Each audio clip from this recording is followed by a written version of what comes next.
बिस्मिल्लाहिर्रहमानिर्रहीम। Welcome to my YouTube channel English with Wajiya. तो guys past indefinite tense सीखिए just in 5 minutes. इंशाल्लाह आज की इस वीडियो को देखने के बाद आप ये टेंस कभी नहीं भूलेंगे। और गाइस अगर आप डेली इंग्लिश सीखना चाहते हैं तो आप मेरा चैनल सब्सक्राइब कर लें। सबसे पहले पास्ट इंडेफिनिट टेंस, इसका मतलब क्या है? पास्ट का मतलब होता है गुजरा हुआ। इंडेफिनिट टेंस ज़माना, तो गुजरा हुए ज़माने में कोई भी बात हो, कोई भी काम किया जा रहा हो लेकिन गुजरे हुए ज़माने में, तो इसे कहते हैं पास्ट इंडेफिनिट टेंस। इसकी पहचान होती है अलिफ छोटिए बड़िए, तो ये पहचान आपने हमेशा याद रखनी है। तो कोई भी फ़िक्रा दिया हुआ उर्दू का फ़िक्रा, उसके एंड पे अगर अलिफ मतलब उसका इख्तिताम, उस फ़िक्रे का एंड जो है वो अलिफ छोटिए बड़िए आए, तो ये फ़िक्रा होगा, हमारे पास टेंस होगा पास्ट इंडेफिनिट टेंस। अलिफ छोटिए बड़िए फ़िक्रे के एंड पर आ जाए तो ये आपने फ़ौरन समझ जाना है, ये होता है past indefinite tense. Helping verb, इसमें एक ही यूज़ होता है डिड। इसमें एक ही हेल्पिंग वर्ब यूज़ होता है did. Second form of verb use होती है। इसका क्या मतलब है? मतलब 3 फॉर्म होती हैं वर्ब की, first form, second form, third form. तो पास्ट इंडेफिनिट टेंस क्योंकि दूसरा टेंस है तो आपने इधर से याद रख लेना कि इसमें second form of verb use होती है। फॉर्म ऑफ वर्ब्स तो आप जानते होंगे कि फर्स्ट, सेकंड, थर्ड कौन से होती है, तो इसमें सेकंड फॉर्म यूज़ होती है और ये टेंस भी सेकंड ही है, तो आपने इधर से याद रख लेना है कि second form of verb he use करनी है इसमें।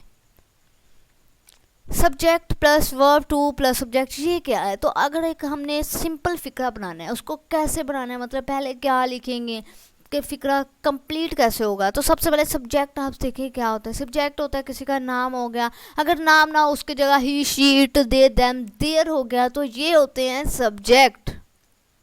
वर्ब होता है काम, फेल होता है, कोई भी काम हो रहा है तो इसे कहते हैं वर्ब। मतलब चलना फिरना, उठना बैठना, खाना पीना, सोना, ये होते हैं वर्ब। अब वर्ब टू मैंने क्यों लिखा है? टू इसलिए लिखा है कि इस टेंस में second form of verb use होती है। ऑब्जेक्ट किसे कहते हैं? जैसे मैं कहूँ वो फल खा रहा है, तो खाना जो है वो वर्ब है, मतलब फेल है, काम हो रहा है, तो फल जो है वो ऑब्जेक्ट है। मतलब कोई काम कर रहे, कौन सा काम हो रहा है उसे कहते हैं ऑब्जेक्ट। ठीक है, ये आपने हमेशा बात याद रखनी है। फ़िक्रे में सबसे पहले सब्जेक्ट आएगा, फिर वर्ब हम लिखेंगे, एक फ़िक्रा बनाते हैं, फिर हमने ऑब्जेक्ट लिखना है। ठीक है, उसने खत लिखा, मतलब मिसाल के तौर पर उसने, ही रोट अ लेटर, उसने खत लिखा। ये देखें ना आप, सबसे पहले एंड पे अलिफ आ गया, फ़िक्रे के एंड पे देखें अलिफ है, तो ये पास्ट इंडेफिनिट टेंस है। ही क्या है? ये सब्जेक्ट है। अब वर्ब क्या है? लिखा, रोट, राइट, रोट, रिटन। मैंने इधर रोट लिखा है, क्यों? क्योंकि वर्ब की सेकंड फॉर्म यूज़ होती है। ठीक है, मतलब राइट लिखना, wrote, written. Wrote second form, written third form, इसमें हमने सेकंड फॉर्म यूज़ करनी है, रोट। क्या लिखा? खत, अ लेटर, लेटर क्या है? ऑब्जेक्ट। ठीक है, लेटर लिखा, ये होता है ऑब्जेक्ट। अब एक और मिसाल के जरिए हम समझ लेते हैं। उसने कल क्रिकेट खेली। ठीक है, ही ये है, हमने पहले सबसे पहले देखें टेंस कौन सा है। इसमें एंड पे छोटिए आ गया, ये कौन सा टेंस है? ये पास्ट इंडेफिनिट टेंस है। कल की बात हो रही है, गुजरे उस ज़माने की बात हो रही है, और एंड पे आ गया छोटिए। ही ये सब्जेक्ट है। प्ले, प्लेड, प्लेड, प्लेड हमने लिखा है, क्यों लिखी मैंने प्लेड? सेकंड फॉर्म लिखी है क्योंकि ये पास्ट इंडेफिनिट टेंस है। क्या खेली? क्रिकेट, क्रिकेट गया है ऑब्जेक्ट, और कल खेली येस्टरडे। ठीक है, उसने कल क्रिकेट नहीं खेली, ये नेगेटिव जुमला होता है। टेंस में 3 जुमले होते हैं, एक सादा जुमला, मनफी जुमला और सवालिया। मनफी है he did not play cricket. अब वाहद का जुमला हुआ और जमा हुआ तो हमने डिड लगा देना है। ठीक है, डिड कहाँ यूज़ करना है? मतलब फ़िक्रे में तो करना ही करना है।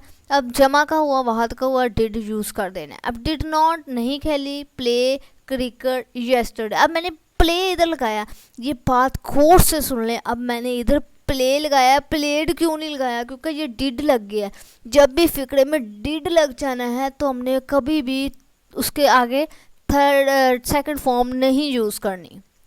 ये पास्ट इंडेफिनिट टेंस की ये ना बहुत से स्टूडेंट इसमें मिस्टेक करते हैं कि इधर भी प्लेड लगा देते हैं। नहीं लगाना इधर ईडी, क्योंकि हमने सेकंड फॉर्म इधर नहीं लगानी, वो डिड पहले ही सेकंड फॉर्म है। ये जो हेल्पिंग वर्ब है ना, ये पहले ही सेकंड फॉर्म है, ठीक है, इसलिए हमने इधर सेकंड फॉर्म नहीं यूज़ करनी। क्या उसने कल क्रिकेट खेली? डिड अब शुरू में ले आना हेल्पिंग वर्ब, और ही सब्जेक्ट है प्ले। अब मैंने इधर प्लेड नहीं लिखा, प्लेड इसीलिए नहीं लिखा क्योंकि फिक्रे में डिड आ गया। डिड आ जाए तो हमने कभी भी सेकंड फॉर्म इधर नहीं लगानी, क्रिकेट यस्टरडे वैसे ही लिख देना, ठीक है।